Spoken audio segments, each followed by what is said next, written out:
Hello বন্ধুরা, আসসালামু আলাইকুম। পাপড়ি মাশরুম অ্যান্ড অ্যাগ্রো ফার্মের পক্ষ থেকে সবাইকে শুভেচ্ছা। আশা করি সবাই ভালো আছেন। যারা একদম নতুন চাষ শুরু করেছেন তাদের মধ্যে আমার একজন শ্রদ্ধেয় উদ্যোক্তা মনে করেছেন যে স্পুন কেটে বসাতে হয়, মনে হয় বেশ ফাঁকা ফাঁকা করে, না হয় হয়তো বা কোনো সমস্যা। আসলে আপনি তো অল্প পরিমাণে দিয়ে শুরু করেছেন, তাই হয়তো আপনার জায়গা আছে, তাই আপনি অনেক ফাঁকা ফাঁকা করে রেখেছেন, কিন্তু এটার কোনো প্রয়োজন হয় না। আপনি আমার চাষ ঘরে দেখুন, আমি একদম কিন্তু ঘন আকারে বসিয়েছি, এতে আপনার উৎপাদন তাড়াতাড়ি আসবে। গা ঘেঁষে রাখার জন্যে উৎপাদনটা তুলনামূলকভাবে একটু এগিয়ে আসে। কিন্তু ফাঁকা ফাঁকা কখন করবেন?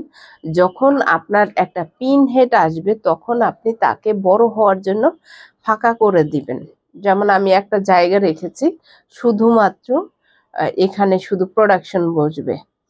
আমি আর একটা ভিডিওতে জানিয়ে দিব রোলিং কি এবং রোলিং কেন করতে হয়।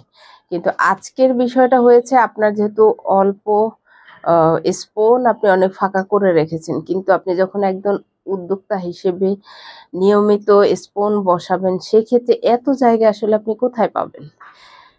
আমার এক একটা র্যাগেই প্রায় 2000 স্পুন বসে, কিন্তু ওইরকম ফাঁকা রাখলে 500 বসাতে পারবো না। বিষয়টা হয়েছে জায়গা সেভ হবে এবং উৎপাদনেরও কিছুটা সুবিধা হবে। যখন আপনার পিন আসবে তখন আপনি সেই পিন গজানো স্পুনটাকে সরিয়ে একটু ফাঁকা জায়গায় করে দেবেন। এটাই আসলে মূল কথা। আশা করি ভিডিওটি দেখে উপকৃত হবেন এবং বুঝতে পারবেন যে আপনি স্বল্প জায়গার মধ্যে কিভাবে মাশরুম চাষ করতে পারেন। কারণ অত জায়গা নিয়ে মাশরুম চাষ করলে আপনার হয়তো জায়গা আছে, কিন্তু আমরা যারা সিটির মধ্যে তাদের কিন্তু একটুখানি জায়গাও অনেক কিছু। আশা করি ভিডিওটি দেখে উপকৃত হবেন। ভালো থাকুন, সুস্থ থাকুন এবং নিজ ঘরে ঘরে মাশরুম চাষ করে নিজের পুষ্টির চাহিদা মিটিয়ে তুলুন এবং অর্থনৈতিকভাবে নিজেকে সামনের দিকে এগিয়ে নিতে কঠিন মনোবল নিয়ে সামনে এগিয়ে গেলেই একটা সময় সফলতা আসবে। ভালো থাকুন। আল্লাহ হাফেজ।